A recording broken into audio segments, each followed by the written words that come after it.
Bonjour, bonsoir, vous m'entendez bien? Ça va. Tout d'abord, merci de l'invitation et d'avoir pensé à développer ce sujet qui, à mon sens, est évidemment passionnant, puisque c'est le sujet que je traite dans mes travaux de recherche. Alors, comme je connais personne ici, je vais expliquer un peu qui je suis et le type de recherche que je peux faire. N'hésitez pas à m'interrompre. Enfin, je pense que, au lieu que je parle X minutes, si vous avez une question qui vous vient en tête ou je ne suis pas claire, une interrogation, c'est avec grand plaisir que vous m'interrompez et puis on est déjà dans l'échange, ça me plaisir. Donc je suis enseignante chercheuse donc au laboratoire INS, c'est l'équipe de neuroéthologie sensorielle. Notre caractéristique, c'est qu'on travaille sur que les animaux, l'humain étant un animal pour nous, et qu'on travaille sur vraiment des modèles biologiques, donc des animaux différents. Ça va du poisson à l'humain. Donc on a chacun des spécialités. Donc il y a les spécialistes poissons, les spécialistes éléphants de mer, hyènes, oiseaux, etc. Et moi je suis spécialiste primates. Primates humains et primates non humains. On dit comme ça dans notre jargon, pour bien faire comprendre que nous sommes des primates. Et, voilà. Donc l'idée générale de nos recherches, quel que soit le modèle, c'est essayer de comprendre ce que se disent les animaux, quel message ils s'échangent et comment est-ce qu'ils se le disent. Donc qu'est-ce qu'ils se disent? C'est le type d'informations qu'ils vont pouvoir extraire de certaines vocalisations. Et comment est-ce qu'ils se le disent? C'est comment est-ce que ça va être codé acoustiquement, c'est-à-dire en faisant des variations de fréquence, par exemple d'une voix plus ou moins grave ou aiguë. Est-ce que ça va modifier les messages? Est-ce qu'ils vont entendre des informations différentes, percevoir des informations en fonction de ces variations acoustiques de structure d'écrit? L'idée dans tout ça, pourquoi est-ce qu'on travaille sur des modèles très différents, ça peut peut-être vous surprendre parce qu'on n'est pas du tout focalisé sur l'humain, sur le langage humain, c'est qu'on essaye, la question fondamentale théorique, c'est qu'on essaye de comprendre quelles sont les pressions évolutives qui s'exercent sur la communication. C'est-à-dire pourquoi est-ce que l'humain a développé un langage qui est assez sophistiqué, complexe, différentes langues du monde, et apparemment on est quand même la seule espèce à avoir développé ce langage aussi complexe, avec une grammaire, une sémantique, une syntaxe, etc. On sait qu'il y a de la sémantique chez les animaux. Ça, on pourra en parler plus tard. Mais voilà, la sémantique, par exemple, c'est pas une exclusivité humaine. Mais donc notre idée à nous, c'est de comprendre quels sont les besoins des animaux pour communiquer. D'accord ? En fonction de leur habitat, en fonction de leur environnement social, avec qui ils vivent, s'ils sont solitaires, s'ils vivent en grand groupe, s'ils vivent en groupe permanent dans l'année, ou si c'est des moments de l'année où ils se retrouvent, par exemple, les besoins de communiquer vont pas être les mêmes. Et l'information à échanger ne va pas être la même non plus. Alors moi, je m'intéresse beaucoup aux primates, aux espèces sociales, parce que ce qui me plaît, c'est justement de comprendre comment socialement ils gèrent leurs interactions. Je ne m'intéresse pas trop au codage alimentaire, par exemple, ou tout ce qui est cris territoriaux, etc. Moi, j'essaye vraiment de comprendre comment est-ce qu'on maintient des liens forts avec tel ou tel individu pendant plusieurs années, comment est-ce qu'on peut mentir quand on est un primate, comment est-ce qu'on peut tromper, et donc voilà. Mais l'idée générale, les primates ne sont pas plus intéressants que les poissons, d'accord? Dans notre point de vue, non, je suis une bioacousticienne, je suis avant tout éthologue, j'étudie le comportement animal et j'étudie la bioacoustique. C'est-à-dire les vocalisations, la communication vocale chez les animaux. Donc l'idée, c'est vraiment de comprendre pourquoi certaines espèces ont développé tel type de communication et pas une autre, en fonction de leur environnement physique, c'est-à-dire l'habitat. Si c'est un habitat fermé, une forêt, il n'y a pas de visuel.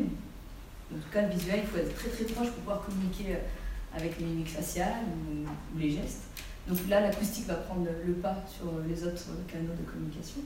Si on vit dans l'eau, par exemple, les sons se propagent très très bien dans l'eau. Donc on sait à plusieurs dizaines de kilomètres, les baleines vont pouvoir échanger des informations sur elles-mêmes. Donc voilà, l'idée c'est vraiment d'arriver à comprendre les pressions de l'environnement, social et physique, sur la communication. Et peut-être quelque chose qui va vous intéresser, c'est la partie sur les bébés, les humains, donc c'est sur les bébés humains, puisqu'on travaille sur la communication non verbale, d'accord ? C'est pour ça qu'on peut traiter du poisson à l'humain. On s'intéresse aux vocalisations que nous émettons aussi, pas forcément de manière consciente, mais qui vont exprimer de la peur, de la colère. C'est des choses des vocalisations qu'on ne va pas forcément maîtriser, mais qui est une communication pour notre audience. Les gens qui sont autour de nous, ils vont capter si on souffle, si on crie d'une certaine manière, etc. Vous allez capter si je vais bien, si je vais pas bien, si j'ai peur, etc. Une anecdote pour vous donner une image. J'ai un collègue qui a étudié les cris lors des championnats de tennis. Vous avez remarqué quand on sert, surtout les grands champions, ils vont avoir tendance à vocaliser, à émettre un son qui n'est pas forcément contrôlé, mais peut-être qu'il l'est un petit peu parce qu'ils savent que ça agace quand même le partenaire, l'adversaire. Voilà, donc ils ont étudié les caractéristiques acoustiques de ces sons. Je pourrais un peu expliquer comment on fait. Et ils ont essayé de voir, par exemple, s'il y avait une corrélation, un lien entre ces caractéristiques acoustiques et la probabilité de gagner. Et il y en avait un. Ils ont trouvé de manière rigoureuse, statistiquement avec des gros échantillons, que les caractéristiques de la voix en fait, permettaient de prédire celui qui allait gagner le match, par exemple. Donc voilà, pour vous donner une idée des vocalisations qu'on peut étudier. Alors ce collègue-là, il aime bien les choses un peu farfelues, donc il fait aussi des cris d'accouchement pendant les actes sexuels, etc. Mais c'est une communication réelle et on peut aussi, ça qui est intéressant, c'est qu'il y a la partie non contrôlée, d'accord, qui est un peu instinctive, et puis il y a la partie qu'on arrive un petit peu à contrôler, qui permet de manipuler les autres. Pour avoir, par exemple, si j'accentue, je me fais mal et je fais croire que je me suis fait mal. Je crie encore un peu plus fort parce que j'espère avoir des gens qui vont venir m'aider, avoir de l'attention, etc. On peut quand même manipuler un peu son audience. Et donc, moi, je travaille avec d'autres collègues sur les pleurs des bébés, notamment en collaboration avec l'hôpital Nord, des pédiatres, avec le service néonatal. Et on essaye de comprendre qu'est-ce que les bébés ils nous apportent comme information. Quand ils crient, quand ils pleurent, est-ce qu'il y a de l'information? Première chose. Si on en trouve une information, est-ce que nous, en tant qu'adultes, parents ou pas parents, on est capable d'extraire cette information? Est-ce qu'on la comprend? Est-ce qu'on ne se trompe pas? Parce qu'on a beaucoup d'a priori. Et est-ce qu'on est bon, en fait, pour décoder les pleurs de nos bébés, de notre propre espèce? Et on n'est pas si bon que ça, sur certaines choses. C'est de manière étonnante. Et on a décidé, comme moi je travaille sur les primates, alors je ne vous ai pas dit quelles espèces. Principalement les bonobos, donc vous voyez, ouais, okay. Mais les grands singes, chimpanzés, bonobos, gorilles, orang-outans. Moi j'ai fait ma thèse sur les gorilles au Congo, par exemple. Et donc je travaille beaucoup sur les bonobos actuellement parce que c'est une espèce sociale captivante, très surprenante dans sa manière de vivre avec les autres, de gérer les conflits, voilà. Aussi la structure sociale est intéressante parce qu'elle est assez unique dans le monde animal et dans le monde des primates, où c'est les femelles qui vont dominer les mâles, mais elles ne dominent pas parce qu'elles sont plus fortes. Souvent dans le monde animal, les mâles sont dominants, mais parce qu'il y a un dimorphisme sexuel. Les mâles sont plus forts, plus grands que les femelles. Chez les bonobos, elles sont dominantes sans être plus grosses. Les hyènes, par exemple, elles sont dominantes, les femelles aussi. Ça, c'est pas forcément... C'est un peu original, mais on voit que ça existe chez différentes espèces.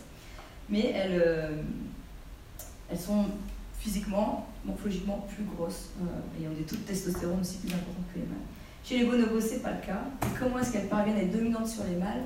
C'est parce qu'elles s'allient, elles créent des alliances avec d'autres femelles. Donc du coup, quand il y a un mâle qui ne se tient pas à carreau, une femelle, si elle y va toute seule, elle ne va pas réussir à le maîtriser. Elles vont y aller à plusieurs, et du coup, le mâle il va se sentir en infériorité, et c'est comme ça qu'elles arrivent à maintenir en fait leur dominance. C'est encore plus compliqué que ça, mais de manière, on va dire un peu simplifiée, c'est ça qui se passe. Donc, on se pose des questions, voilà, et la communication acoustique, comment est-ce qu'elle va influencer leurs relations sociales, sachant que ces espèces-là vivent dans des milieux très fermés, des forêts tropicales, équatoriales. Donc voilà, quel va être le rôle de cette communication vocale chez cette espèce-là? Et c'est d'autant plus intéressant que c'est l'espèce génétiquement, phylogénétiquement la plus proche de nous. Et donc on s'est séparés il y a 6-8 millions d'années, hein, c'est toujours discuté, débattu. Mais c'est l'espèce la plus proche de nous, on a un système social qui est un peu différent, et un mode de communication qui est très très différent. Et ça, alors aujourd'hui, on ne comprend pas, on ne décrypte pas leurs moyens de communication acoustique, vocale, chez les bonobos. L'espèce la plus proche de nous, qu'on étudie pourtant beaucoup, hein, on étudie beaucoup les comportements sociaux, mais en termes de communication, on n'a toujours pas décodé leur système de communication, parce que c'est complexe et qu'on a du mal à... Bon, il y a plusieurs contraintes, mais on a aussi du mal à monter des expériences avec eux, parce qu'ils sont très intelligents. Donc, alors, comment je travaille? Soit je vais sur le terrain, là où sont vus les animaux, soit c'est en parc zoologique. On fait des enregistrements, on observe les comportements, d'accord? Enregistrement audio, avec des micros spéciaux de professionnels, quoi, des micros ultra directionnels. Ensuite, on fait de l'analyse acoustique, statistique de ces sons. Donc, on extrait du son, on arrive à avoir des images, des spectrogrammes, d'accord, en fonction de la fréquence et du temps, par exemple. On extrait donc des données acoustiques, et puis on arrive à avoir de manière statistique si telle vocalisation est très souvent émise dans ce contexte-là, ou si telle vocalisation entre ces deux individus-là diffère statistiquement de manière significative.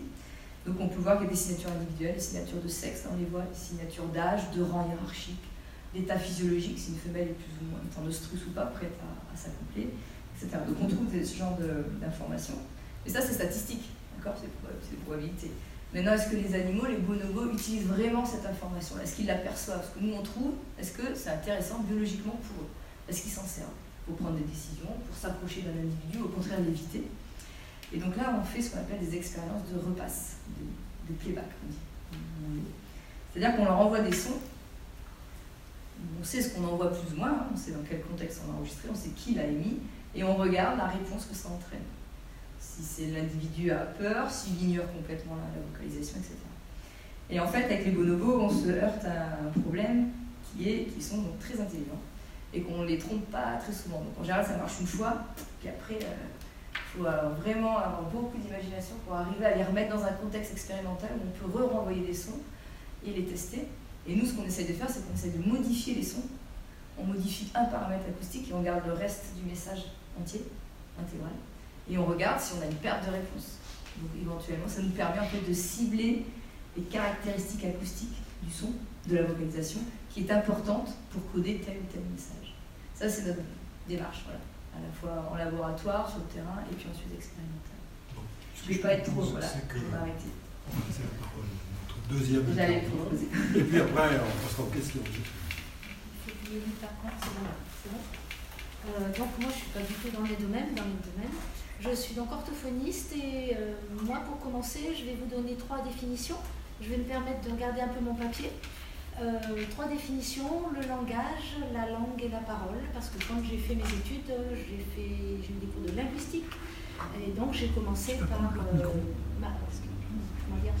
essayer de définir ce sur quoi j'allais travailler. Ça marche pas, hein? Ok, merci. Voilà. C'est bon là? Oui. Le langage, c'est une capacité qui permet à chacun de communiquer et d'interagir avec les autres hommes. Le langage, c'est universel et c'est inné, et c'est un système organisé. Et donc les êtres humains ont un langage articulé.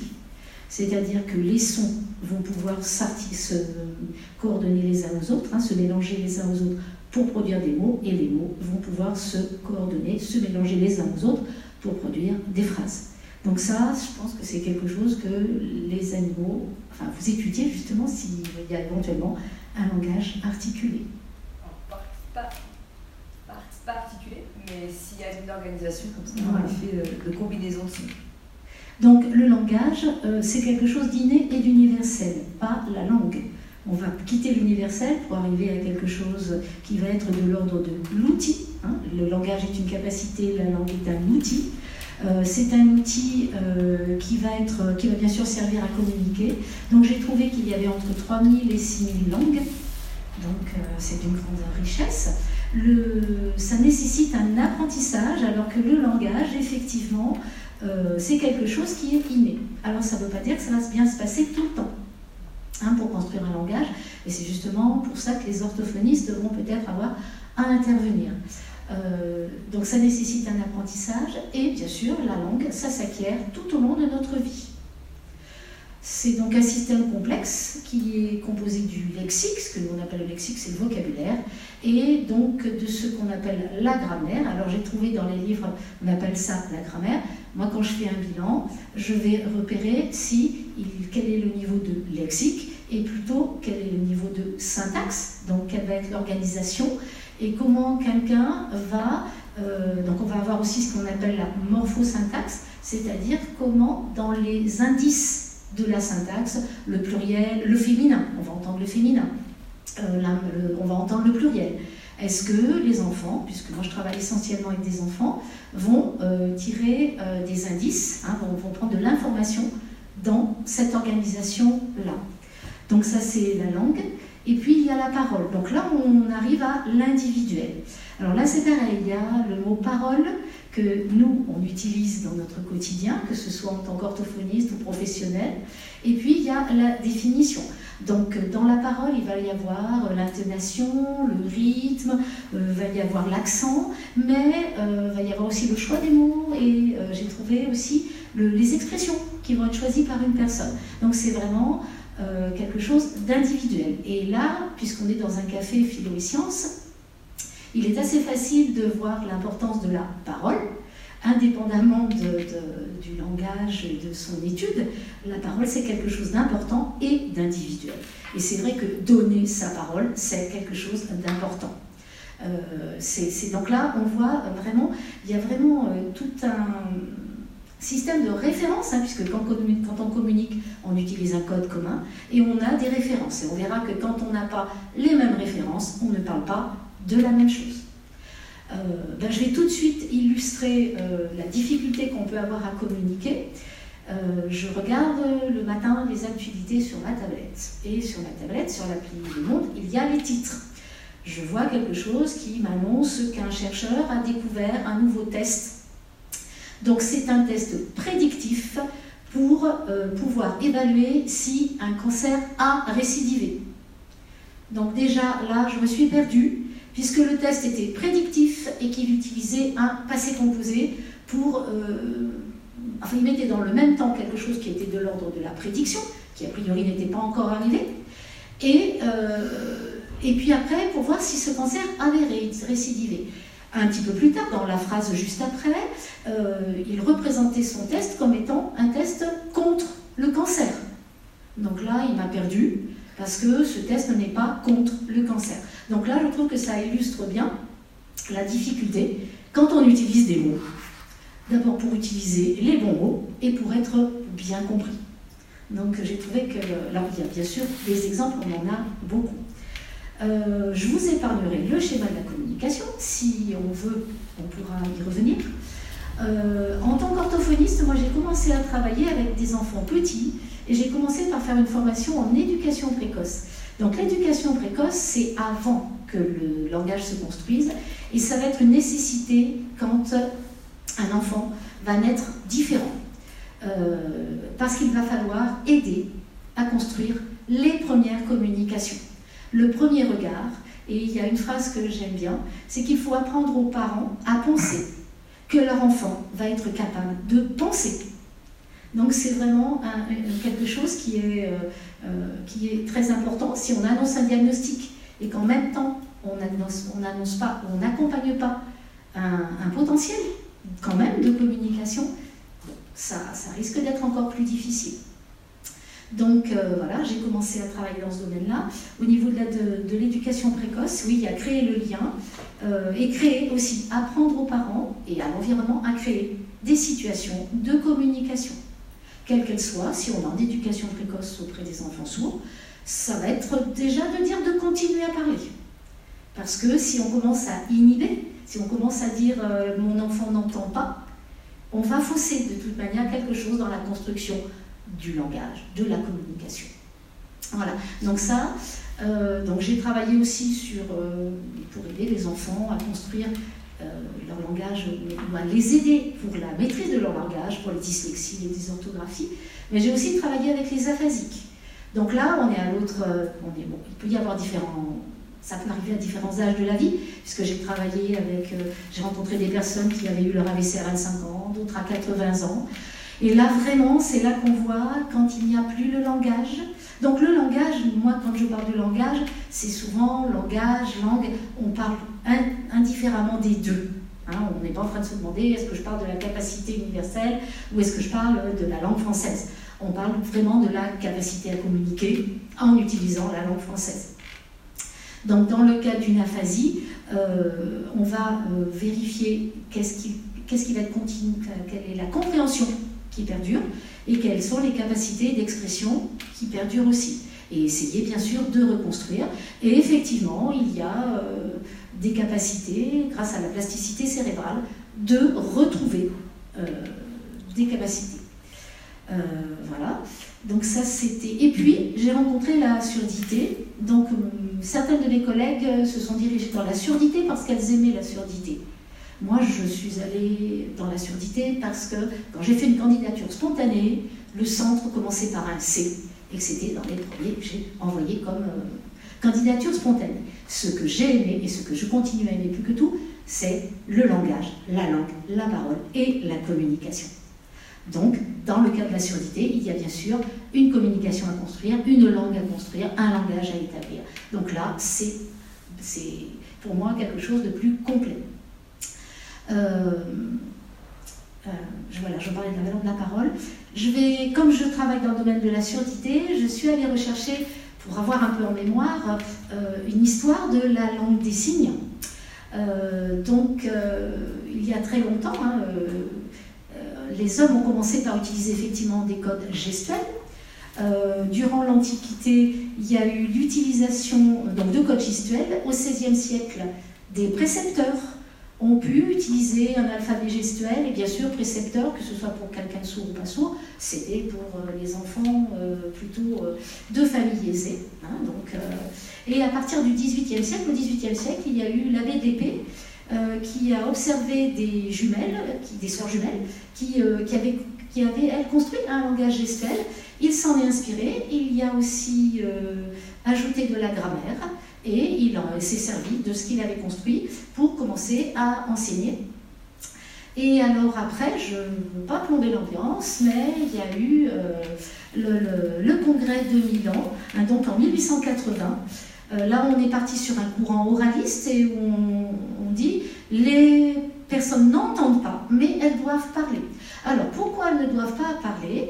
Vous voyez, je pense que j'ai quelque chose qui me gêne pour le dire. En tout cas, une des choses, c'est que la langue des signes, à cette époque-là, n'était pas une vraie langue. On est dans du soft. Ensuite, ça ne permet pas de parler de Dieu. Et la dernière des choses, j'avoue que je ne le savais pas, je l'ai découvert là, c'est que lorsque un sourd utilise la langue des signes, ça le gêne pour respirer et ça risque de lui donner la tuberculose. Voilà, donc ça amène des anecdotes, je trouve que c'est édifiant, mais ça explique vraiment l'histoire des personnes sourdes et de cette difficulté à... Donc après, bien sûr, on a voulu faire que des oralistes ou des oralisants, et pour moi, on les a privés de parole. Et donc, quand on parle de la parole, c'est pas que la capacité à oraliser, mais c'est la capacité à s'exprimer en tant qu'individu et à pouvoir interagir et donner son avis avec les autres. Donc, voilà. Donc ensuite, il y a eu une évolution. La langue des signes maintenant est reconnue comme une vraie langue et on a pour obligation, depuis la loi de 2005, de proposer un véritable choix linguistique aux personnes qui vont être malentendantes ou sourdes profondes. Voilà. Donc maintenant, c'est quelque chose qui est beaucoup plus respectueux, enfin en tout cas on tend vers du choix linguistique des gens. Et je vais finir par un lien que j'ai voulu faire avec la science et la philo.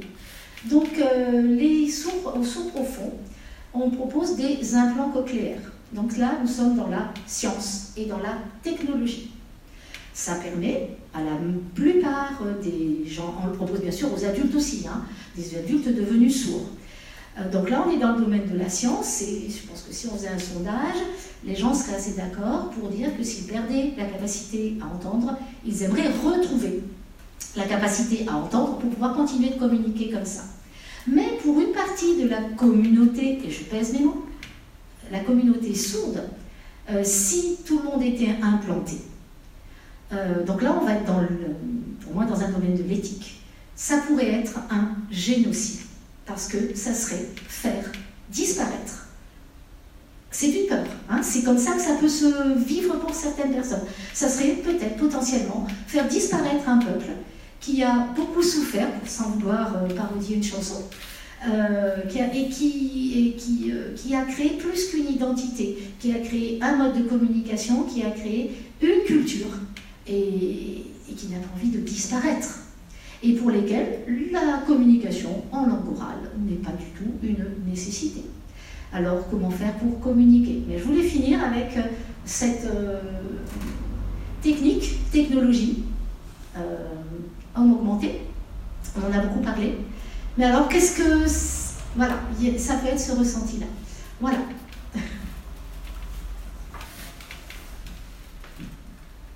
Bon, je vous propose maintenant de partir dans les questions. Alors, ceux qui vont vouloir poser des questions, je souhaite qu'ils le fassent avec le micro. C'est pas qu'on les entendrait pas, mais c'est pour l'enregistrement de la voix. Qui commence?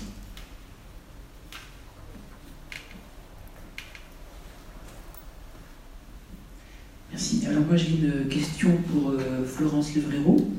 Vous avez dit tout à l'heure que quand vous étudiez les animaux, et notamment les bonobos, vous allez souvent sur le terrain et vous avez parlé de parcs zoologiques. Et la question que je me pose, c'est est-ce qu'en étudiant un animal qui est donc dans un parc zoologique, vous ne risquez pas d'avoir un peu un biais dans la mesure où peut-être son comportement n'est pas exactement celui qu'il aurait s'il était en pleine nature? Alors l'idéal, c'est de coupler les différentes approches, la captivité et le milieu naturel, puisque dans un milieu, c'est que c'est très complémentaire. En fait, on arrive en milieu captif, on accède à des informations, à des enregistrements de qualité, à observer des comportements associés à des vocalisations qu'on a du mal à voir en milieu naturel. Donc ce sont des étapes et ça apporte différentes choses, différents intérêts. Alors, il y a forcément des comportements qui varient. Par exemple, en captivité, les déplacements des animaux sont forcément extrêmement limités, sachant que les bonobos ne sont pas territoriaux. Donc tous les soirs, ils dorment dans des endroits différents. Ils font des nids dans les arbres. Et tous les soirs, c'est dans des arbres, dans des blocs de forêt différents. Donc, rien que ça, déjà, on modifie beaucoup de choses. Après, ce qui n'empêche que la communication qui est développée en milieu captif, c'est une communication qui est adaptée à leur milieu de vie, à leurs interactions sociales.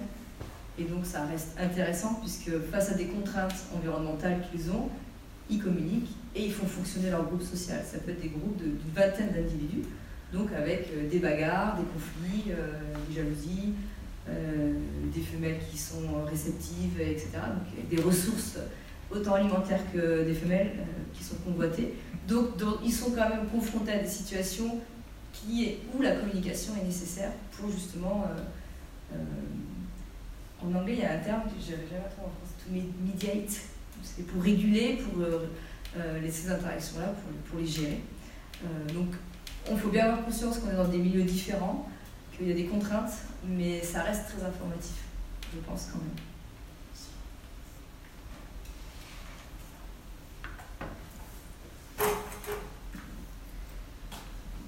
J'ai pas bien suivi, madame, quand vous avez dit qu'on risque de faire un génocide. Expliquez-nous un peu ça, et question annexe, mais qui est peut-être corrélée. Moi, comme beaucoup d'entre vous, j'ai fréquenté des sourds qui s'expriment oralement, mais qui sont d'une part avec une voix très forte, souvent, et avec j'appelle ça des sons, des cris, comme vous voulez, mais que je ne sais pas, interprétez-moi. Comment faites-vous, vous, pour faire la communication entre les entendants et les malentendants? Alors, voilà. Faut plus le couper, Ouais, ça y est. Non, je pense que je fais quand même avec les machines. Ça y est. Voilà. Alors, moi j'ai parlé d'un ressenti, c'est-à-dire que j'ai voulu conclure en bousculant les évidences. Si on prend la définition d'un sourd, je pense qu'on est plusieurs sourds ici. Parce que dès qu'on a une perte auditive, une toute petite perte auditive, on va rentrer dans la catégorie sémantique, du sourd, on est un sourd. Mais pour autant, il va y avoir des surdités légères, des surdités moyennes, des surdités sévères, des surdités profondes, qui ne vont pas du tout avoir le même impact sur les capacités de communication. Un sourd léger va pouvoir communiquer, va être gêné dans le bruit, va être fatigué, va faire répéter. Après la surdité moyenne, il y a un peu plus de gêne, jusqu'à la surdité profonde, où il n'y a pas du tout de possibilité de communication, ni d'acquérir une langue, s'il n'y a pas quelque chose. Donc, si soit il y a l'acquisition de la langue des signes, qui va permettre de communiquer entre le sourd profond, qui acquiert une langue, et l'entendant, qui acquiert la même langue, soit on va proposer aux parents d'un enfant tout petit de mettre un implant, ce qui va donner une capacité, une possibilité d'avoir accès au monde sonore d'une manière différente de nous, mais qui va quand même permettre d'avoir accès aux mêmes informations, mais qui ne seront peut-être pas, qui seront différentes de toute manière, qui vont de toute manière entraîner de la fatigue, hein, c'est-à-dire qu'il faut écouter tout le temps avec un implant, il faut écouter tout le temps, l'apprentissage passif est beaucoup moins possible.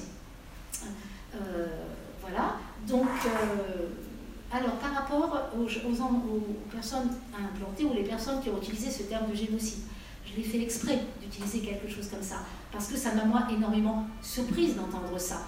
Il y a autant de sourds différents qu'il y a d'entendants différents. Il y a des personnes pour qui c'est très naturel, c'est leur choix, c'est comme ça.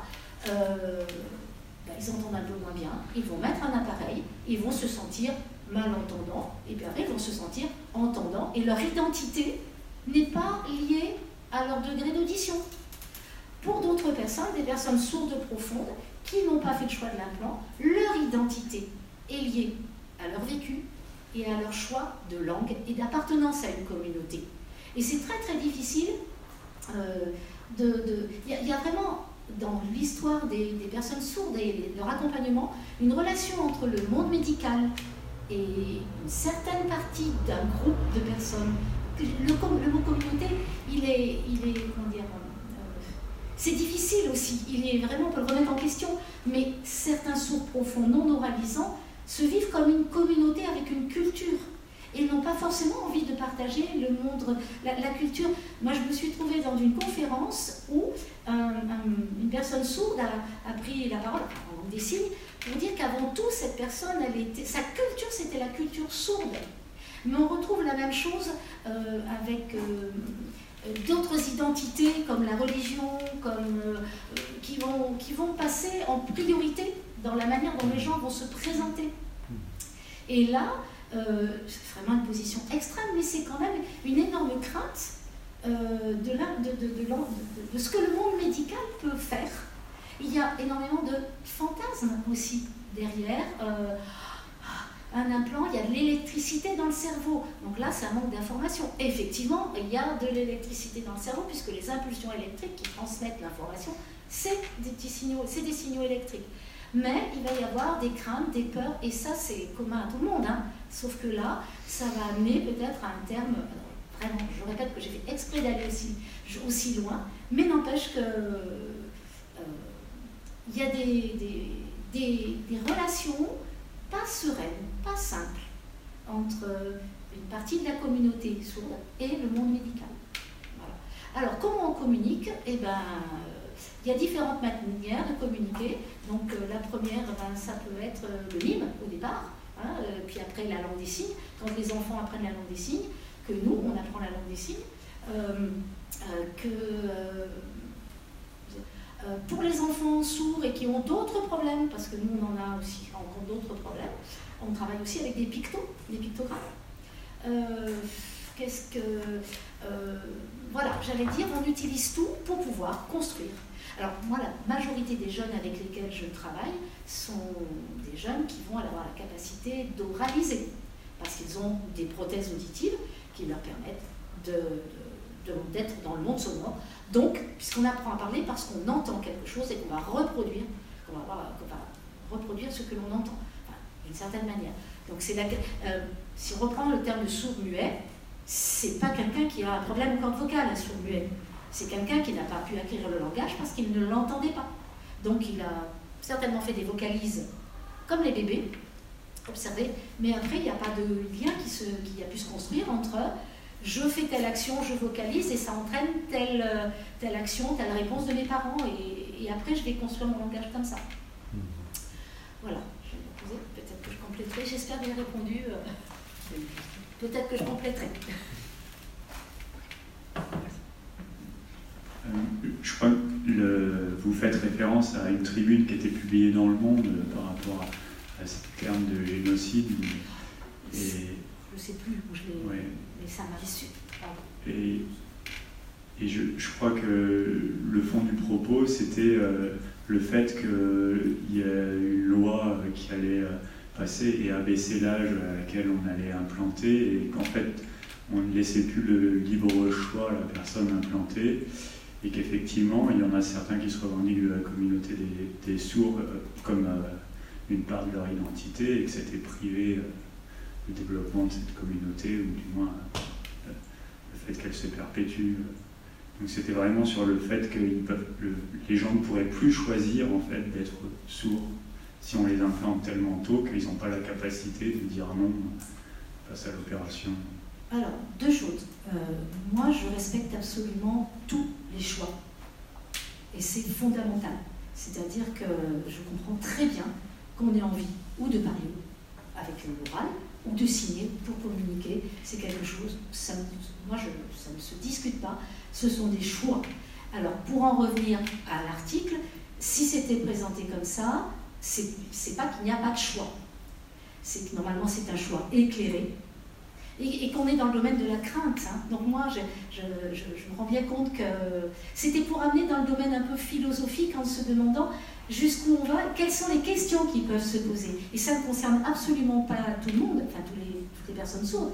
Mais n'empêche que c'est quand même, et d'une, effectivement, si les prothèses réparent la surdité, qu'en est-il de l'identité qui s'est construite avec cette belle langue?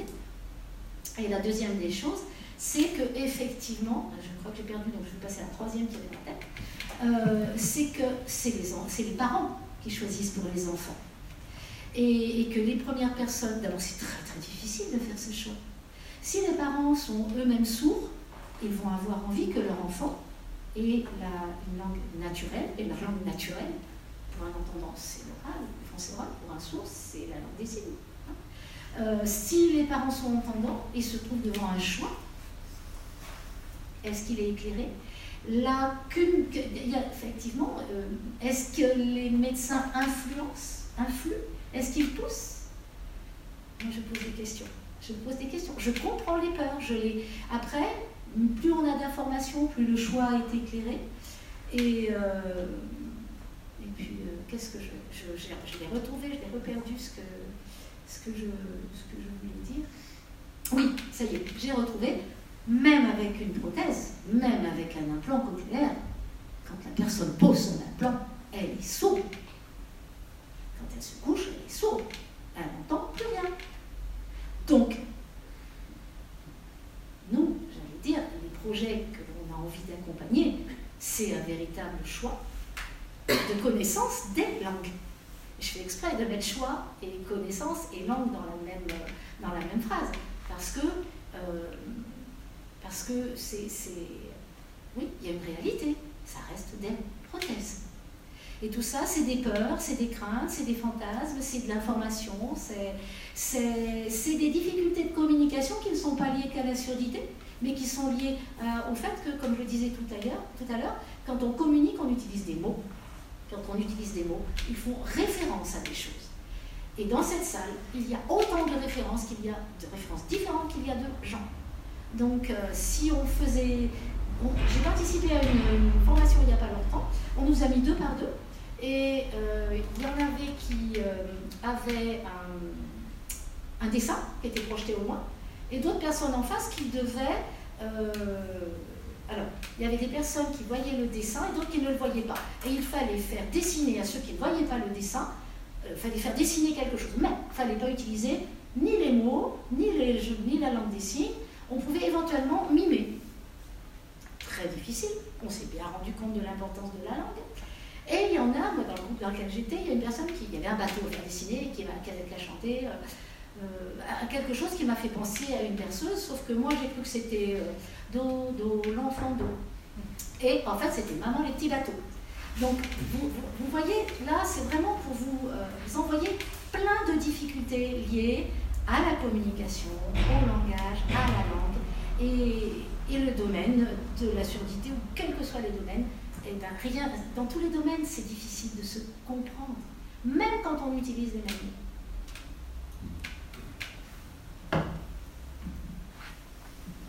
Moi j'ai deux questions. En ce qui concerne le langage humain non articulé, vous avez parlé du langage des bébés, mais je crois qu'il y a aussi le langage crié chez les bergers et le langage sifflé. Est-ce que vous avez étudié tout ça? J'aimerais savoir. Et secondement, on utilise les recherches sur le langage des animaux, par exemple pour éloigner les oiseaux des aéroports. Est-ce qu'il y a d'autres cas où le langage des animaux est utilisé dans nos sociétés? Merci. Oui, merci.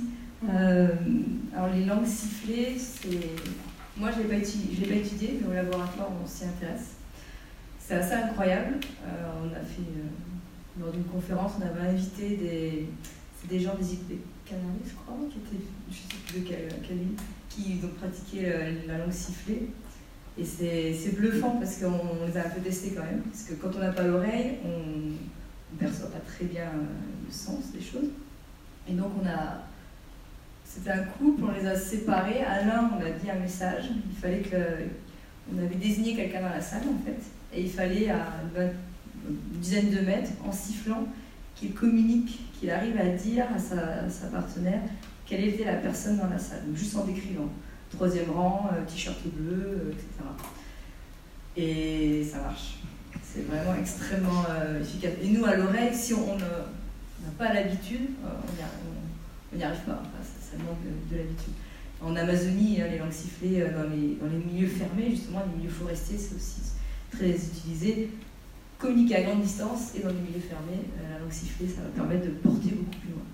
Et ils arrivent à moduler suffisamment les sons qui sortent de leur bouche pour faire envoyer des messages. Donc ça, c'est étudié. Il y a un laboratoire à Grenoble, il y a quelqu'un du CNRS, Julien Meyer, qui a fait sa thèse, qui écrit des bouquins là-dessus, si ça vous intéresse. Julien Meyer. Deuxième question, c'était les bébés... utiliser les cris des animaux. Ah oui, les farouchements. Ouais, les farouchements. Donc oui, tout à fait.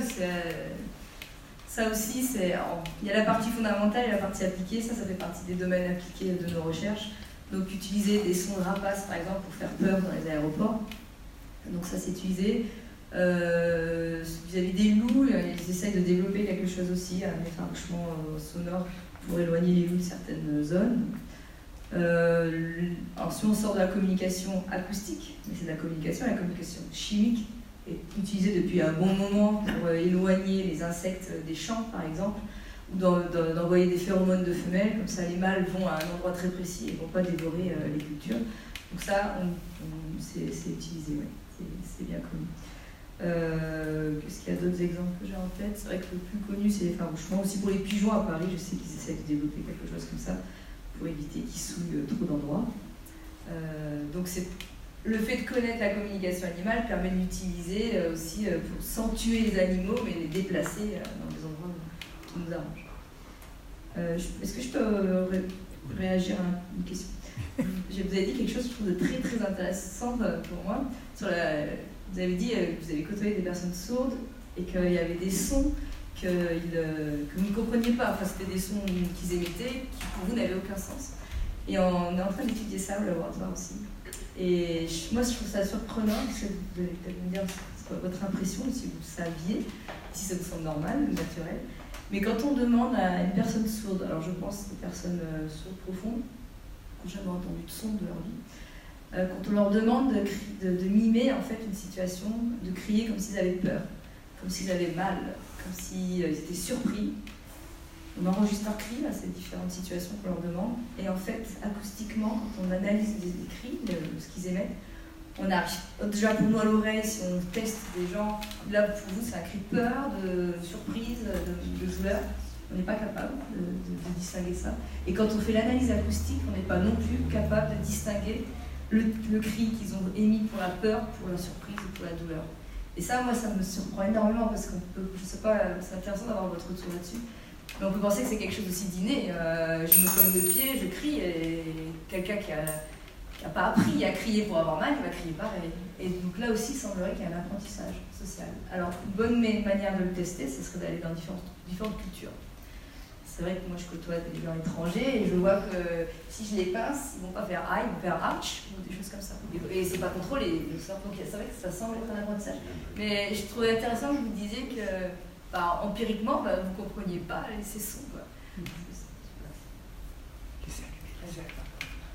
Alors je crois que cocorico, ça se dit kikiriki, enfin bon, donc vous voyez, et pourtant a priori les coqs, je ne sais pas, italien, espagnol, voilà. Donc déjà effectivement, après, dans la langue des signes, il y a aussi des sons qui font partie de la langue qui sont associés. Des bruits de la langue, voilà. Donc ça aussi, ça fait partie. Et puis, les personnes dont vous parlez, c'est quand même des personnes qui parlent, puisque vous avez communiqué avec eux. Ils ont par contre, effectivement, une manière de parler qui est bien particulière. Et donc là, je pense que ça vient du fait qu'ils n'entendent pas pareil. Et donc, au niveau du feedback, déjà, quand on entend moins bien, on parle fort, parce qu'on ne régule pas l'intensité de notre voix. Et là, c'est un problème aussi de feedback, comme quand on apprend les langues étrangères, il y a des sons qu'on n'arrive pas à prononcer parce qu'on ne les discrimine pas. Et pourtant, on peut être tout à fait normaux-entendant, mais on n'a pas eu d'apprentissage à la discrimination des sons de certaines langues. Je ne sais pas si apprendre les sons du chinois ou... Enfin voilà, puis en plus, voilà. Donc je pense qu'il y a vraiment un lien avec, pour construire la langue, le langage plutôt, pour construire le langage et la langue, oui, on a besoin d'entendre. Et quand on entend différemment, c'est très difficile de contrôler aussi ses productions. Voilà, mais après les sourds profonds, s'ils sont implantés, ils peuvent avoir construit une langue. Et sinon, effectivement, moi quand je suis rentrée la première fois dans un institut pour sourds, j'ai été étonnée du bruit que ça pouvait faire. Exactement, c'est très bruyant. Alors maintenant c'est différent, parce que quand vous rentrez là où on travaille, j'ai une de mes collègues qui est là, et ben les gens écoutent de la musique, ça papote, etc. Et ça signe de partout. Mais maintenant, les jeunes avec lesquels je travaille le mercredi matin une fois par mois, ce sont des jeunes qui peuvent être sourds profonds, qui sont implantés, et qui nous amènent le dernier CD qu'on leur a offert pour leur anniversaire. Et on avait fait pour la journée de l'audition un espèce de petit recueil sur des post-it pour pouvoir faire un panneau. Qu'est-ce que ça évoque pour vous l'audition? Et bien pour la première fois, il y en a une qui m'a dit « Ah, ben c'est l'audition de piano !» Et voilà. Et je ne l'ai pas vu venir, je ne m'attendais pas à ce qu'on me dise ça. Parce que pour la plupart des jeunes avec lesquels on travaille, l'audition, ça ne sait pas forcément ce que c'est. Ils ne savent pas la définir. On parle toujours de surdité, mais on ne leur parle pas forcément de leur audition. Bon, ça c'est comme ça. Par contre, il y avait une très jolie chose. Un jeune avec lequel je travaillais, qui était donc sourd profond implanté, et qui m'a dit, sans les appareils, je comprends en noir et blanc, et avec les implants, j'entends en couleur. Enfin, il y avait vraiment quelque chose qui était très poétique. Qu'en est-il de la surdité chez les bonobos? Est-ce qu'ils pratiquent la langue des signes? Est-ce qu'ils ont tendance à être exclus de l'info?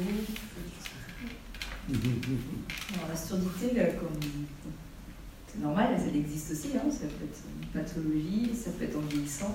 Donc, nous, on sait qu'on a des bonobos qui n'entendent pas très bien parce que c'est des vieilles mamans très très âgées et qui n'entendent pas très bien. Alors, il y a plusieurs questions. Le rejet, chez cette femelle, laquelle je pense qui est très âgée, vu qu'elle est âgée, elle est très respectée. Ça fait partie aussi des règles. C'est une femelle, elle est très âgée, c'était une ancienne dominante, et même si aujourd'hui elle n'est pas en bonne forme physique, elle garde cette position de on fait attention à elle, etc. Donc au contraire, elle n'est pas rejetée, sans faire d'anthropomorphisme, on a même l'impression qu'elle est un peu protégée. Donc voilà. Après, par contre, le rejet à la différence chez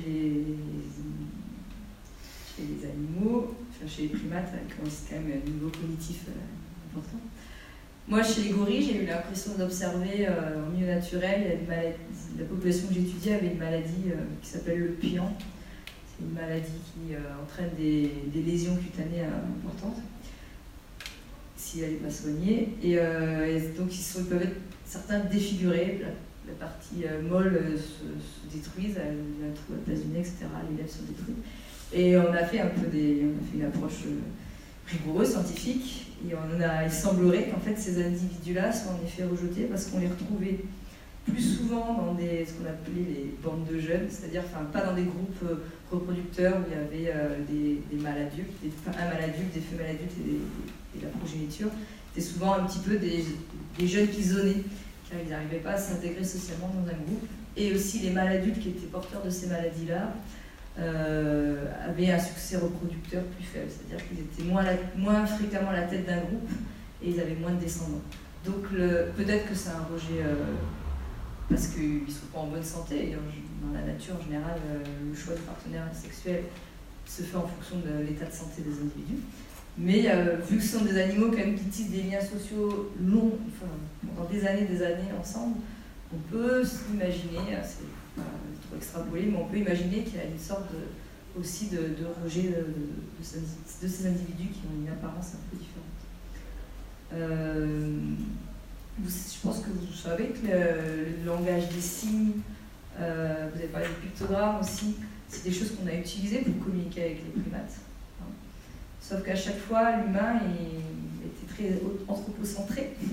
Il a toujours essayé de forcer les animaux à rentrer dans leur mode de pensée humaine et d'utiliser leur propre mode de communication, mais on ne s'est pas souvent mis à leur hauteur. Et ce qui prouve bien qu'ils ont les capacités cognitives cérébrales pour construire des phrases avec un verbe, un sujet, un verbe, un complément, parler du passé et du futur, pas toutes les espèces, en tout cas les chapements le font, les bonobos aussi. Donc ils ont cette capacité-là, mais ils n'en ont tout simplement pas besoin dans leur vie. C'est ça qu'il faudrait qu'on arrive à comprendre. Nous, on a développé une langue très construite, parce qu'on aime parler de nos projections, on aime parler de ce qu'on a fait hier, etc. Eux, ils ont aussi des projections, donc les bonobos les ont, mais ils n'ont pas eu ce besoin, l'évolution a fait qu'ils n'ont pas eu besoin de développer ces capacités-là. Et ils ne sont pas en dessous de nous, parce que ça marche très bien. Depuis des millénaires, ils arrivent à gérer un groupe social extrêmement complexe, avec des interactions extrêmement complexes. Et ça, je trouve que c'est important d'avoir ça en tête. Il n'y a pas de niveau de... Enfin, nous, on est certains biologistes, on essaye d'arrêter de faire ces hiérarchies un petit peu, l'évolution en triangle, l'humain est au haut de la pyramide. Tout le monde est au top de son évolution. Même l'escargot est au top de son évolution, puisqu'il est arrivé jusqu'à nous et qu'il maintient son espèce dans de bonnes conditions. Donc ça, je trouve que c'est important. Mais donc le langage des signes, voilà, les singes, même les gorilles savent le faire. Même notre chien, il ne va pas nous répondre avec le langage des signes parce qu'anatomiquement il ne peut pas, mais il comprend certains gestes qu'on va faire. Il a appris à associer un geste à une... Ah oui, voilà, je sais pas, votre question. La gestuelle, la communication gestuelle. Est-ce qu'un animal sourd va compenser par de la gestuelle? Déjà, un animal qui est un bonobo, je parle des bonobos parce que c'est ce que je connais mieux là quand même, naturellement, il y a de la communication acoustique, il y a de la communication visuelle avec des mimiques faciales, des expressions faciales, et une communication gestuelle. Donc ça fait partie de leur canal de communication, de leur langage corporel, ça fait vraiment partie de leur langage. Mais je ne suis pas capable de vous répondre si un animal sourd, est-ce qu'il va l'utiliser plus que les autres. Je ne sais pas, parce qu'on n'a pas non plus beaucoup d'individus sourds qu'on peut observer et qu'on peut diagnostiquer aussi l'état de surdité. C'est ça qui est compliqué. On sait faire, mais c'est quand même pas facile. Est-ce que ça veut dire qu'ils ne parlent jamais, enfin qu'ils ne s'expriment jamais pour ne rien dire? Contrairement aux humains? Mais oui. Surtout à certains humains. Non mais les humains parlent beaucoup d'eux aussi. Je ne sais pas si les animaux parlent d'eux. Alors il y a des personnalités, ça c'est évident, et il y a des individus qui aiment plus parler d'eux que d'autres. Donc je pense qu'il y a des bonobos qui vont être plus bruyants et peut-être exprimer leurs besoins de manière plus prononcée. Mais parler pour ne rien dire, je pense que quand on est dans la nature, je vous réponds un peu à froid là, parce que je ne t'ai pas posé la question, mais quand on est dans la nature, il n'y a pas trop d'espace de temps, de parler, de crier pour rien dire. D'abord, on peut attirer des prédateurs. Ça reste énergétiquement coûteux quand il faut passer du temps à chercher la nourriture. Et en plus, ça par contre, on le sait très bien, un individu qui crie un peu pour rien, qui a peur de tout, une branche qui tombe, qui se met à hurler, voilà, et ben à un moment donné, on l'écoute plus. Donc, et ça par contre, on le sait très bien. Donc, crier au loup, exactement. Ça, en général, les individus, vu qu'ils se connaissent bien, ils apprennent quand même à reconnaître celui qui crie un peu pour rien. Et alors ça, c'est intéressant parce qu'on a la notion d'apprentissage que vous avez évoquée. Par exemple, pas que chez les bonobos, mais chez des espèces de primates un peu moins intelligents, si on fait une référence à nos repères à nous, les petits singes arboricoles. On sait que les jeunes en fait, apprennent à crier au bon moment et pour la bonne raison. Donc en fait, les jeunes, quand ils crient, souvent, ils sont moins écoutés par les adultes. Il y a des individus qu'on écoute toujours parce qu'ils ont beaucoup d'expérience. On sait que s'ils crient qu'il y a un prédateur, un serpent qui arrive ou un aigle, il vaut mieux se mettre à l'abri parce qu'il y a 99% de chances que ce soit vrai. Mais les jeunes, ils ont un petit peu peur ou ils s'entraînent et donc ils sont souvent pas écoutés, ils sont ignorés. Donc c'est un peu par les points, les jeunes. Mais c'est parce qu'ils s'entraînent, ils apprennent et ça fait partie. Comme ils apprennent aussi, ça c'est un gros axe de mes recherches. C'est le respect des règles de conversation, c'est-à-dire ne pas se couper la parole, être respecté à tour de parole, etc. Ça, alors, on est en train d'étudier très fortement chez bonobos, chimpanzés, gorilles, orang-outans, les 4 grandes espèces de grands singes, et on a des résultats vraiment intéressants. Qu'il faudra nous donner pour nous les humains. On apprend, les enfants, on leur apprend, et même en tant qu'adultes, surtout quand on est un peu en colère ou véhément, on a tendance à vouloir couper la parole, parce qu'on peut son avis très aussi. J'aurais aimé que vous nous parliez un peu de votre expérience vis-à-vis des bébés. Des bébés, voilà. Des bébés non, humains. Puis j'en profite, j'avais une question. Il y a eu une utilisation de la langue des signes, justement, des êtres humains ont appris des signes de la langue des signes. Alors, est-ce qu'ils ont appris la langue des signes ou des signes de la langue des signes? C'est une question. Mais moi, j'ai cru comprendre que les singes, je ne saurais pas lesquels, qui ont appris, ne l'ont pas appris à leurs enfants. Alors, est-ce que je me trompe ou est-ce que tu as des informations? Alors, juste la chaîne de communication pour nous, c'est entre le mathématicien mais enfin, moi, je ne pense pas qu'on s'éloigne, je pense qu'on parle vraiment la même chose. Oui, c'est juste différent. Un émetteur envoie un son, un signal qui se propage dans l'espace.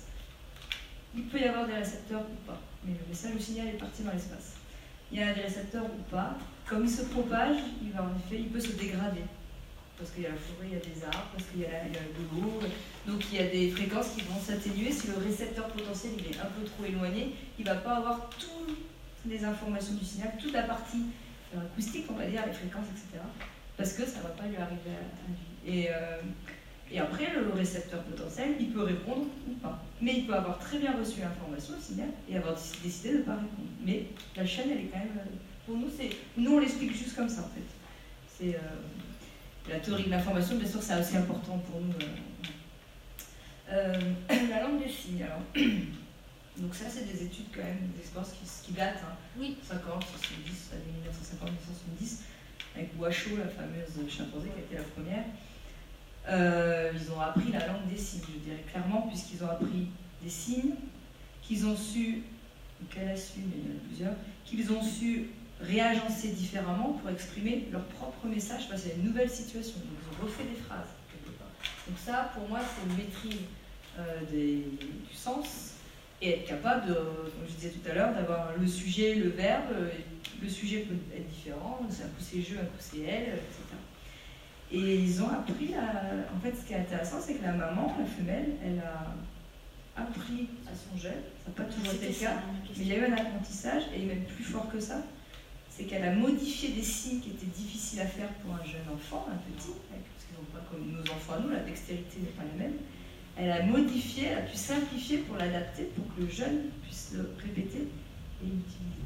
Donc ça montre quand même la compréhension des capacités de l'autre et d'être capable de modifier un signal, de l'ajuster, c'est fort. Hein. Alors, on ne parle pas de toutes les espèces, on est bien d'accord. Là, on est sur du chimpanzé ou du bonobo.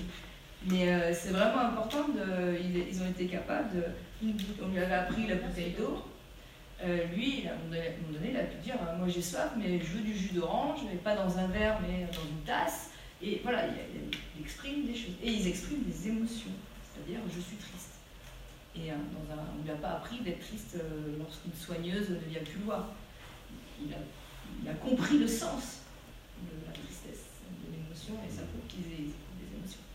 Et qu'ils sont capables de l'exprimer dans une autre langue que la leur. En excluant Dieu. Pardon? Vous avez exclu Dieu. J'ai exclu de quoi? L'une de vous, je ne sais plus, qui a dit qu'on ne peut pas parler de Dieu. C'est pas moi, hein. Moi je vous ai parlé du... C'est vous qui avez dit ça. Milan, c'est peut-être dans ces notes, mais moi j'ai pas exclu Dieu. Non, c'était au congrès de Milan. Des êtres humains ont dit que la langue des signes ne devait pas être enseignée parce qu'elle ne permettait pas de parler de Dieu. Voilà. Mais moi j'y suis pour rien. Mais parler de Dieu, ça veut dire parler de choses abstraites, en tout cas qu'on ne peut pas voir, tester. Et ça, par contre, le monde animal, nous, on a du mal à rentrer dans leur pensée, parce qu'il faut trouver des tests, des contextes. Oui, des intérêts. Non, j'en suis même pas à l'intérêt, mais arrive, parce que ça peut exister, mais qu'on n'a pas le moyen d'accéder à leur cerveau, à leur façon de penser. C'est un monde qu'on ignore, ça ne veut pas dire qu'il n'existe pas, ce monde qu'on ignore. On est ignorant. Et alors Dieu, on peut s'arrêter là, vu qu'on ne sait pas comment tester son existence, c'est plus une question scientifique. C'est facile comme ça d'éviter le débat, parce que c'est pas une question scientifique. Bon. Tout à l'heure, vous avez dit que les singes pouvaient mentir. Un être humain, quand il ment, ça peut être pour des raisons différentes. Un singe, quand il ment, c'est pour quelle raison? En général, c'est parce qu'il y a quelque chose à manger. Il a menti. Les chimpanzés et les bonobos, ils n'ont pas du tout le même caractère. Et le chimpanzé est plus proche de l'humain que le bonobo. Le bonobo est plus partageur, solidaire. Le chimpanzé, il va mentir s'il va savoir qu'il y a de la nourriture quelque part et qu'il est plutôt dominé. Donc s'il révèle qu'il y a la nourriture, s'il montre une excitation par exemple, que le dominant, l'individu plus dominant que lui, qui perçoit qu'il y a quelque chose d'intéressant, il va se la faire voler, il ne va pas pouvoir se protéger. Donc en fait, ils vont être capables de passer devant la nourriture, l'air de rien, alors que c'est très bête, et attendre que le dominant soit occupé ailleurs, ou qu'il soit... Donc ça veut dire c'est une projection, ça s'appelle la théorie de l'esprit. Je ne sais pas si vous connaissez. C'est la capacité qu'ont certains animaux de savoir un état. La théorie de l'esprit existe. Les humains, ça acquis. Ça, normalement, toute personne bien constituée doit l'avoir. C'est d'avoir la notion de ce que pense l'autre, de son état de connaissance d'une situation. Donc j'ai conscience que lui, il ne sait pas que la nourriture est là. Je sais qu'il ne l'a pas vue, qu'il ne le sait pas. Voilà. Ou l'empathie fait partie aussi un peu de la théorie de l'esprit, avoir cette capacité empathique vis-à-vis d'une situation que vit une autre personne et dans laquelle on exclut, on ne ressent pas la même chose, mais on a l'empathie de ce que l'autre peut ressentir. Ça a été montré surtout sur les bonobos, mais on sait qu'ils ont cette capacité-là. Donc le mensonge, c'est de la dissimulation d'informations. Des oiseaux, les corvidés font ça très très bien aussi. C'est des superbes études sur les corvidés, sur leur capacité de dissimulation et de faire chanter, attirer l'attention ailleurs. Donc c'est souvent sous cette forme-là.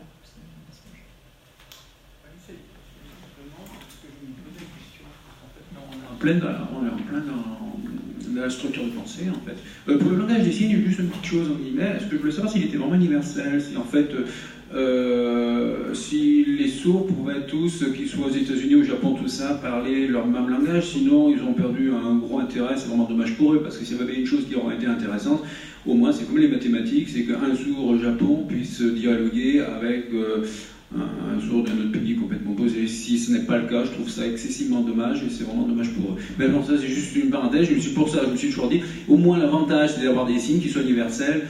Un mathématicien qui soit au Japon ou un autre en Espagne ou n'importe quel pays du monde, il parle même les mathématiques c'est universel. Le langage des signes aurait dû être universel. Enfin, ça j'ai jamais bien compris pourquoi ça ne l'est pas vraiment. C'est juste une parenthèse. On va répondre là-dessus. Je vais répondre tout de suite quand même. Pourquoi le français n'est pas universel? J'allais dire, la langue des signes n'est pas universelle, mais parce que il y a une langue. Et puis alors, c'est pas dommage que pour eux, c'est dommage pour nous, parce que cette langue des signes, la première communication du bébé, c'est quand même un langage gestuel.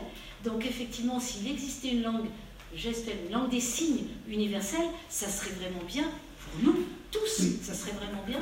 Et la dernière chose, c'est que moi, si je vais en Chine, je communiquerai très difficilement. Par contre, des sourds de pays différents communiqueront plus facilement quand même entre eux que des entendants. Donc, mais la langue des signes, ça pourrait être une très belle langue universelle. Il faudrait qu'elle soit totalement universelle. C'est pas lié à lieu, c'est qu'à un endroit, il y a un langage qui est une langue qui est créée par une communauté, par des gens qui vivent ensemble et qui parlent des mêmes choses. Par exemple, les Esquimaux, c'est l'exemple dont on parle tout le temps. Les Esquimaux, dans leur lexique, dans leur vocabulaire, ils ont je ne sais pas combien de mots pour parler de la glace. Et nous, on en a beaucoup moins, parce que les mots du vocabulaire viennent avec ce dont on a, enfin, ce que l'on vit et ce dont on a besoin de parler. Voilà. Et après, il y a la manière dont s'est construite l'histoire de chaque pays. Donc pour la langue des signes, je pense qu'il y a peut-être plus, je ne sais pas si tu peux me dire Karine, mais il y a peut-être plus de liens entre les langues des signes qu'il y en a entre les langues, encore que pour les langues, on peut dire qu'il y a des liens aussi. Mais au niveau de la structure de pensée, c'est vrai que ce que vous disiez, en fait, par rapport, effectivement, on ne connaît pas un petit peu ce qu'a le cerveau. Ce que je trouve, c'est que c'est étonnant qu'on soit étonné au niveau des singes, les bonobos, les gorilles, parce qu'en fin de compte, on est aussi des singes, et parfois on est un petit peu étonné. Je trouve ça étonnant d'être étonné, parce qu'en fait, on devrait même dire, bah, c'est logique, c'est un peu normal, on est tous des singes, et que ces singes-là, on voit qu'ils ressemblent à nous. Ben, c'est un petit peu logique. D'ailleurs, à la limite, je ne sais pas si ça rassure les gens ou pas, hein, mais en même temps, dire, oui, on est vraiment des singes, et en limite, eux, ils nous le prouvent. Mais avec une certaine structure de pensée qui est aussi différente. Mais même entre nous, les structures on a tous, les autistes, on sait très bien qu'on a plus de difficultés. Quelqu'un qui est considéré dire surdoué, par exemple, il a une certaine structure de pensée qui est complètement différente. Hein, quand vous discutez, que vous voyez des couleurs différentes, quand vous dites un chiffre et puis vous voyez une couleur, ouais, c'est quand même quelque chose d'un petit peu particulier. Et c'est vrai que comprendre déjà les humains entre eux, ils sont quand même différents. Il y a quand même des humains qui ont des particularités.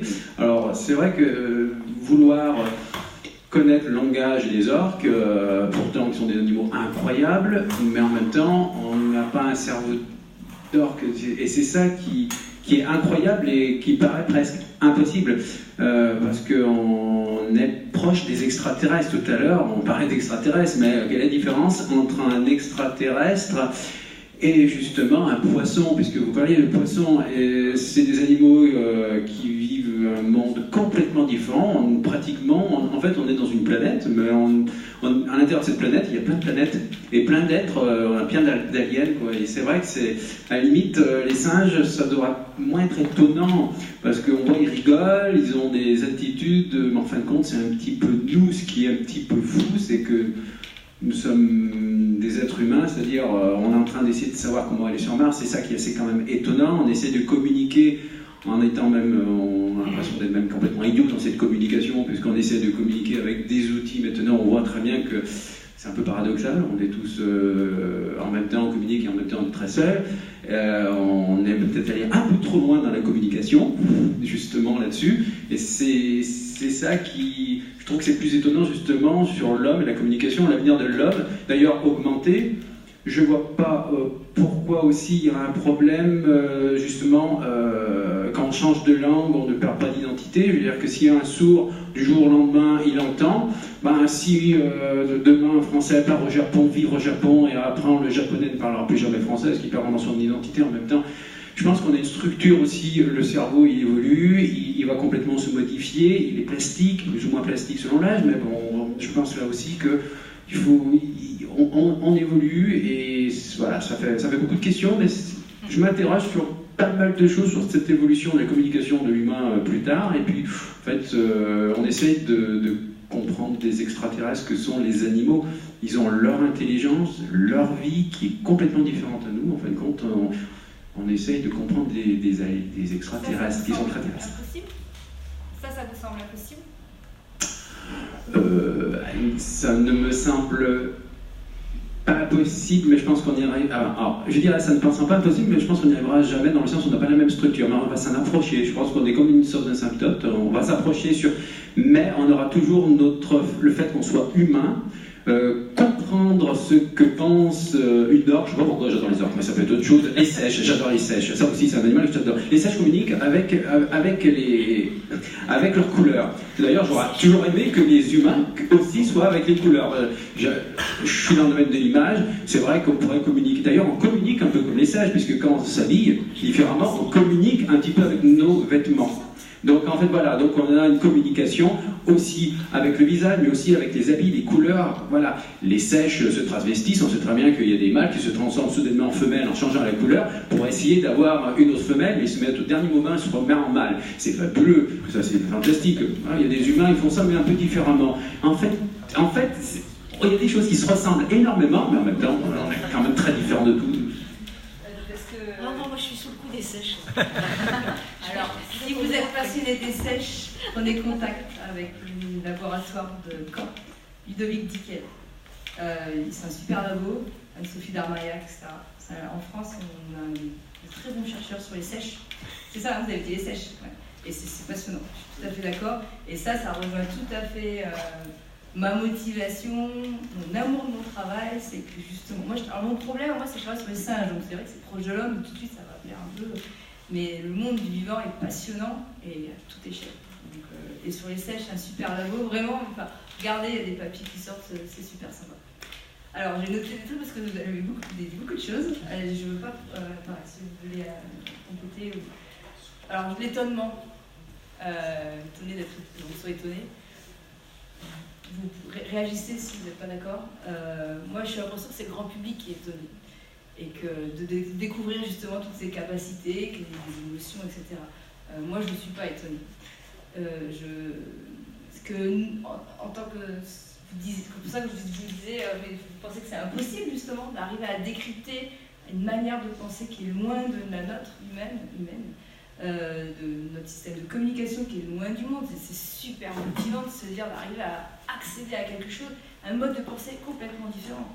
Donc ça, c'est intéressant, et c'est le propre du scientifique. Et c'est même en tant que scientifique, l'anthropomorphisme, on tombe dedans facilement, et à chaque fois, il faut faire attention. Mais le propre du scientifique, c'est justement de se détacher de ça, et d'arriver d'être naïf, neutre face à un être vivant.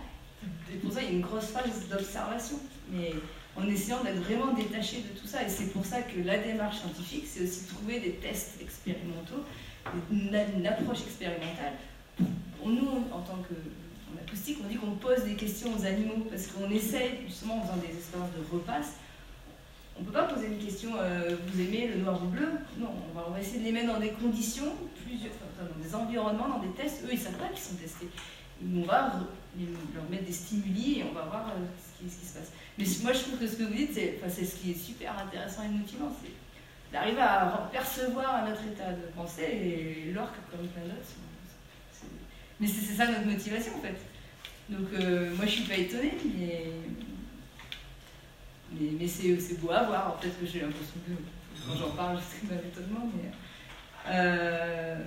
et oui, voilà, comme vous disiez, ça semble extrêmement difficile avec notre structure de pensée d'en sortir, en fait. Mais après, la démarche, d'une part scientifique, c'est justement d'essayer d'en sortir au maximum. C'est un effort, mais c'est ça la démarche. Et après, on va peut-être pas arriver à comprendre les subtilités de toutes les communications, notamment les plantes. En ce moment, depuis 10-15 ans, on est en train de découvrir tout un champ, parce qu'on était fermés sur nous-mêmes et qu'on estimait que les plantes n'avaient pas des moyens de communication si poussés.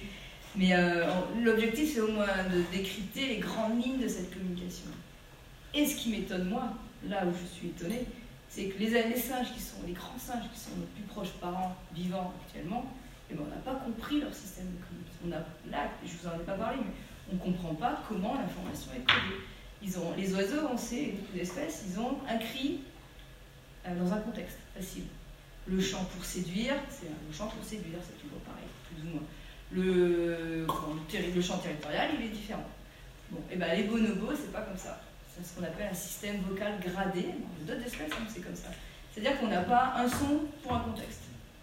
On a un continuum de caractéristiques acoustiques du son entre tout le répertoire vocal. Il y a un continuum, vraiment, on a du mal, on ne comprend pas pourquoi. Si nous on entend tel son, telle séquence vocale, une séquence vocale, tel enchaînement de sons, donc si on est dans la forêt, on ne voit rien, et que une autre séquence vocale nous est diffusée, on entend que c'est pas pareil, mais on n'arrive pas à attribuer un code en fait. Il faut bien qu'il y ait de la répétition pour qu'il y ait un sens, pour que tout le monde comprenne. Il faut que le système soit codé et compris par tous.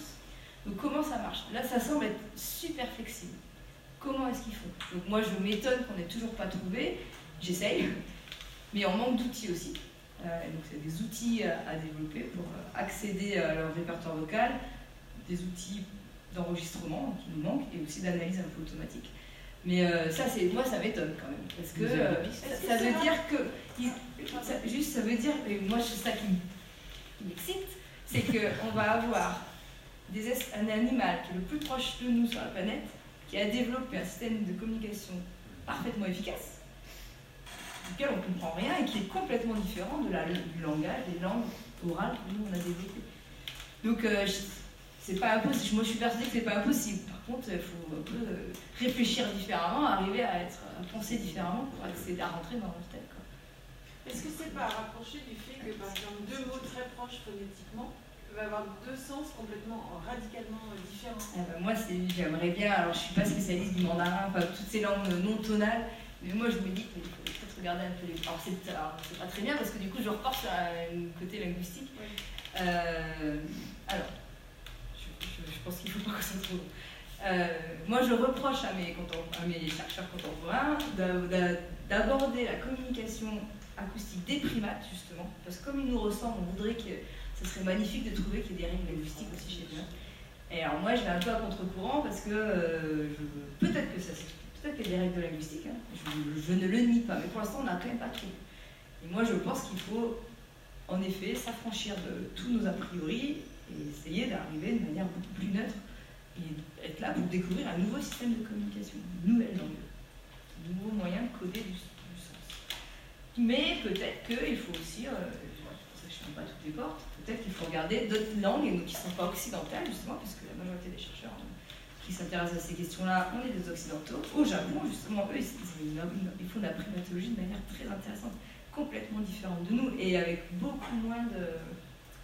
Alors ça commence à changer, hein, mais par exemple, les Japonais, ils donnent des noms aux primates depuis toujours. John, on s'en fout.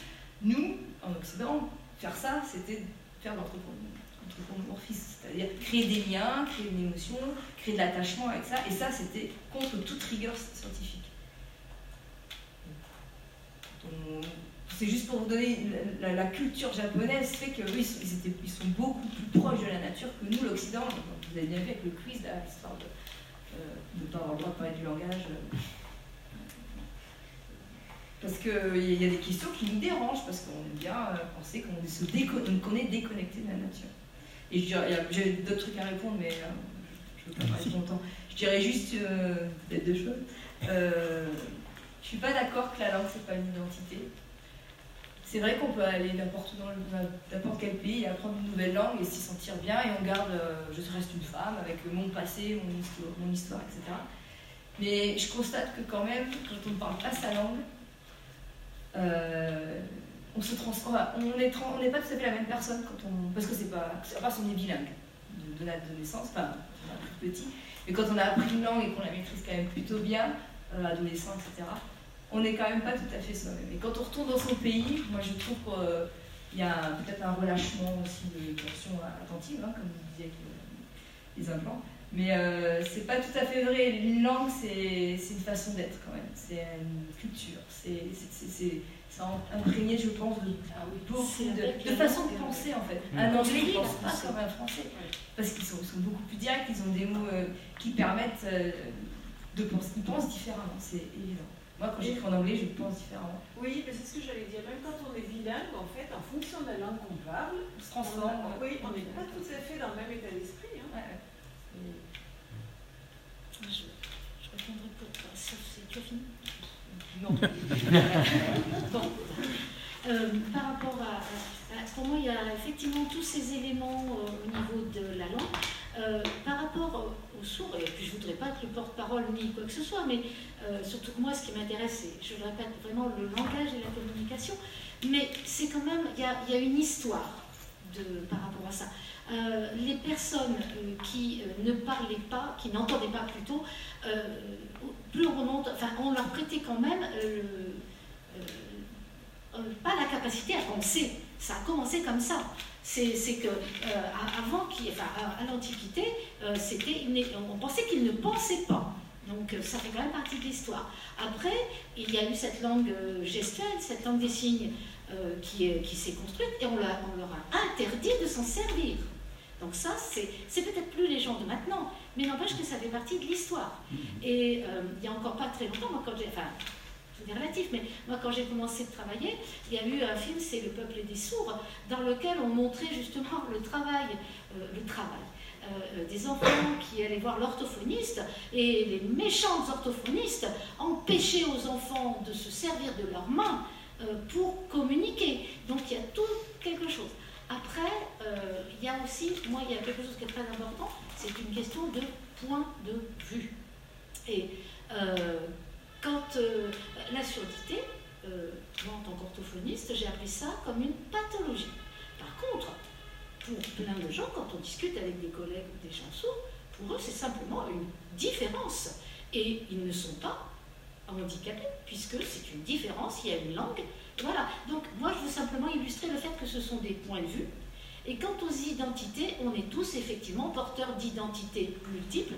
Mais je reconnais qu'il y a des gens qui ont du mal à comprendre, et je ne parle pas des sourds, au milieu des entendants, enfin de tout le monde, on a du mal à comprendre qu'on est porteur d'identités multiples, et parfois on a tendance à dire les femmes, on a tendance à dire les Anglais, on va dire les catholiques, on va dire les sourds.